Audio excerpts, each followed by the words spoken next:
Dari kasus dugaan penganiayaan pembantu oleh putra mantan wakil presiden, kini kita beralih ke kasus dugaan pelecehan yang dilakukan selebriti tenar Saipul Jamil.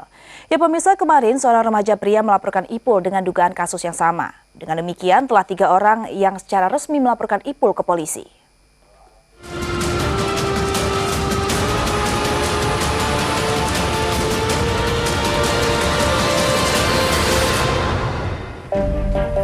Dengan didampingi tim kuasa hukumnya MD, seorang pria berusia 21 tahun melaporkan penyanyi dangdut berinisial SC ke Polres Jakarta Utara. MD melaporkan pedangdut tenar itu atas dugaan tindak pidana pelecehan terhadap dirinya. Usai membuat laporan, MD langsung diminta polisi membuat berita acara pemeriksaan atau BAP.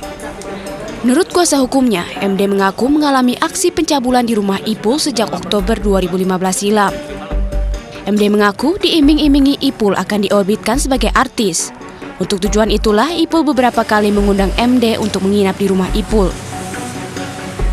Mau dilatih lah, ibaratnya latih untuk attitude sebagai artis. Perkenalan terjadi, kemudian diundang ke rumah si terlapor ini, SC ini, kemudian di sana terjadi.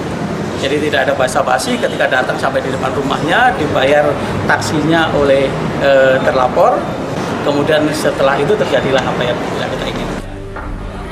Dengan laporan MD ini, maka secara resmi telah 3 orang melaporkan kasus dugaan pelecehan yang dilakukan Ipul.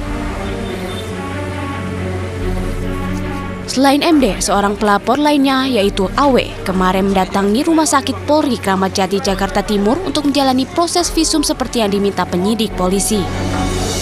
Usai menjalani visum, kuasa hukum AW menjelaskan dari hasil tes kesehatan, AW dinyatakan baik, akan tetapi psikis AW masih dalam keadaan tertekan. Sedangkan hasil pemeriksaan yang terkait dugaan pelecehan menurut kuasa hukum akan langsung diserahkan ke pihak penyidik.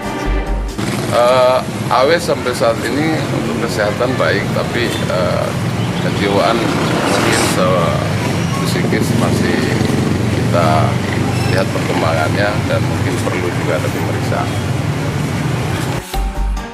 Sementara itu, Ipul telah ditetapkan sebagai tersangka, namun atas laporan pelecehan terhadap DS remaja 16 tahun. Tim Liputan MNC Media, Vendra Kuniawa dan Rio Manik, Jakarta.